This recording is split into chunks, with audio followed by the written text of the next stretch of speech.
रुग्णसेवा मंडळ छत्रपती संभाजीनगर यांच्या या स्तुत्य उपक्रमाला आज 6 वर्ष पूर्ण झाली। या निमित्ताने मंचावर उपस्थित ज्यांचं भाषण प्रतिभाशाली व्यक्तिमत्व माननीय वि. ल. धारूरकर सर, त्यांच्यापूर्वी ज्यांचं व्याख्यान आपण ऐकलं माननीय विनोद भाले sir, माधुरीताई, Ramdasi sir, Deshmukh sir, उपस्थित सर्व डॉक्टर्स मंडळी आणि बंधू भगिनी, हाचा सांगीतिक मेजवानीचा खरं कार्यक्रम आहे। वि. ल. धारूरकर सरांनी खूप सुंदर व्याख्यान दिलं आहे आणि खरं म्हणजे आता आपल्याला भाषणं कदाचित रटाळ वाटतील, कारण एक सुमधुर मैफिल त्या मूडमध्ये आपण गेला आहात। आपली मानसिकता मी ओळखू शकतो। मी फक्त 5 मिनिट बोलेन। मी छत्रपती संभाजीनगरच्या घनकचरा व्यवस्थापन विभागाचा प्रमुख आहे। आपल्याला माहीत आहे की 17 सप्टेंबर ते 2 ऑक्टोबर जसं रुग्णसेवा आहे तसं स्वच्छता ही सेवा 2024 हा कार्यक्रम संपूर्ण भारतात चालू आहे।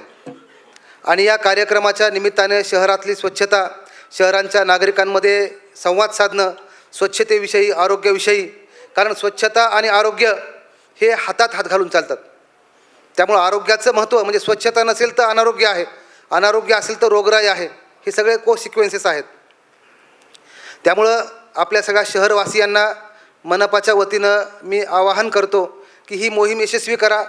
महिलांसाठी सांगतो की आमच्याकडे 2 दिवसांनी खेळ पैठणीचा आहे, म्हणजे आपल्याला पैठणी जिंकण्याची संधी आहे। उद्याच्या वृत्तपत्रात याविषयी एखादी बातमी येईल। 28 तारखेला हा कार्यक्रम आहे। सगळ्या महिलांनी सहभागी व्हावं असं एक नम्र आवाहन मी सर्व भगिनींना करतो। या रुग्णसेवेचं खूप महत्त्व वेगळं आहे। रुग्ण आणि डॉक्टर यांचा संबंध हा खूप अनन्य असतो। एक लक्षात घ्या, आता जसं तुम्ही अनेक स्टोरी ऐकल्या तशी मी 2च मिनिटाची कथा सांगतो की ती देखील खूप इन्स्पायरिंग आहे। विल्मा रुडॉल्फ नावाची एक मुलगी, तुम्ही नाव गुगलवर सर्च करा, विल्मा रुडॉल्फ, की जी लहानपणापासून डाव्या पायानं अपंग होती। एक अपंग मुलगी, तिच्या पायावर ट्रीटमेंट चालू होती आणि वयाच्या 12 वर्षापर्यंत तिच्या पायामध्ये तो पोलिओचा बूट होता। तर ती मुलगी, आई तिला डॉक्टरकडे घेऊन जायची। आई आणि डॉक्टर यांनी ठरवलं की ह्या मुलीमध्ये आपण इम्प्रूव्हमेंट करायची। तर ती मुलगी म्हणायची की आई मला चालता येईल का? मग ते डॉक्टर म्हणायचे की तू नक्कीच चालू शकशील।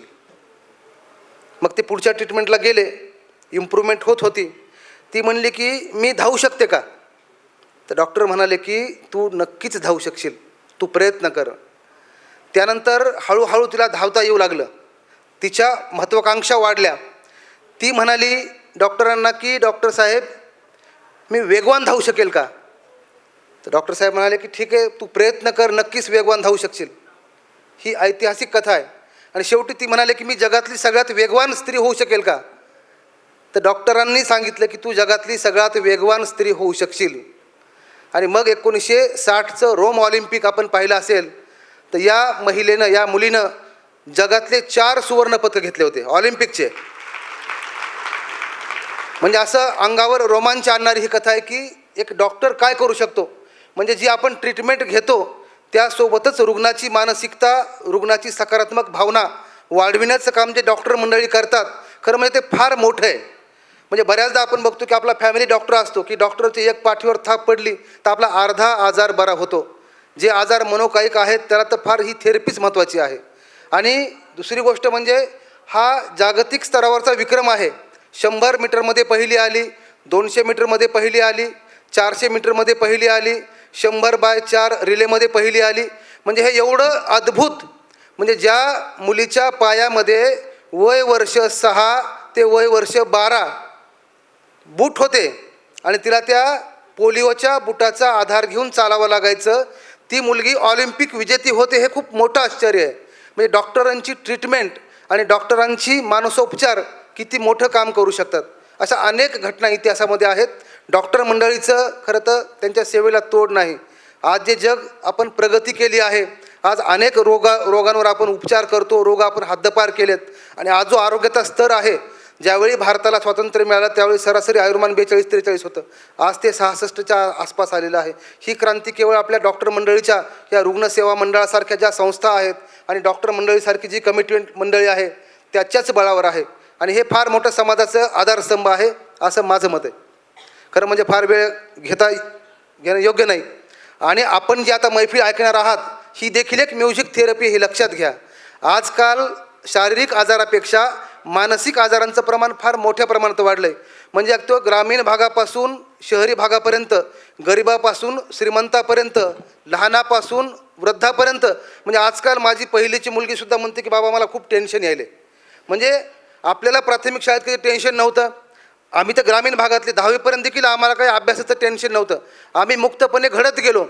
माझे वडील प्राथमिक शिक्षक होते, पण आमच्या घरामध्ये 3 क्लासरूम अधिकारी घडले, ते मुक्तपणे घडले. म्हणजे आपण काय करतो की आपली स्वप्न पाल्यावर लागतो. म्हणजे आपलं ओव्हर पॅरेंटिंग हे त्यांच्या अपयशाचं कारण बनतं, हे देखील लक्षात घ्या. तर मुलांना एकदम नॅचरल कंडिशनमध्ये त्याचं वाढ होणं गरजेचं आहे. ते देखील डॉक्टर्स मंडळी आपण आहात, आपण सगळे सुजाण आहात. मी काही आपल्यासमोर त्याबद्दल बोलणं योग्य नाही. मला इथे येण्याची संधी दिली आणि मला देखील ही मैफिल ऐकण्याची उत्कंठा आहे की मला देखील काही गाणे, कारण बाबूजी माझे आवडते गायक होते. आणि बाबूजीबद्दल एक मी छोटंसं एका मिनिटात सांगतो की बाबूजींची घरची परिस्थिती अत्यंत दरिद्री होती. तर त्यावेळी मुंबईला काय होतं की ज्यावेळी म्हणजे मुंबईला जाणं, मुंबईला राहणं हे फार दुरापस्त होतं. कसे बसे ते मुंबईला मित्राकडं आले. मुंबईला आल्यानंतर तर जेवणाची सोय नाही. तर अक्षरशः त्यावेळी काय होतं की डालडा नावाची कंपनी आली होती नवीन. आणि ते डालडाचं प्रमोशन करण्यासाठी ते काय करायचे की चौकामध्ये एक स्टॉल लावायचे. त्या डालड्याच्या पुऱ्या करायचे आणि त्या पुऱ्या ते ग्राहकांना किंवा त्या समोरच्या मंडळींना वाटप करायचे की ते प्रमोशन होतं ते. मग त्यावेळी काय करायचं, यांना शोध लागला की अशा प्रकारे डालड्याची कंपनी एक आहे, तिथं पुऱ्या मिळतात. मग ते पुऱ्या असे हात करायचे, त्यात त्यांना पुऱ्या मिळाल्या. पण नंतर त्यांच्या लक्षात आलं की हा मुलगा डबल येतो, टिबल येतो. मग त्याला ते टाळायचे. मग त्या गर्दीमध्ये ते काय करायचे, अशी ॲक्टिंग करायची की ते पाठीमागं उभं राहून फक्त हात पुढं दिसेल अशा पद्धतीची ॲक्टिंग करून ते पुऱ्या प्राप्त करायचे. म्हणजे परिस्थिती किती भीषण असते बघा. मग त्यावेळी काय झालं की मोठ्या प्रयत्नानं त्यांची एक रेकॉर्डिंग एका जर्मन कंपनीनं रेकॉर्ड केली.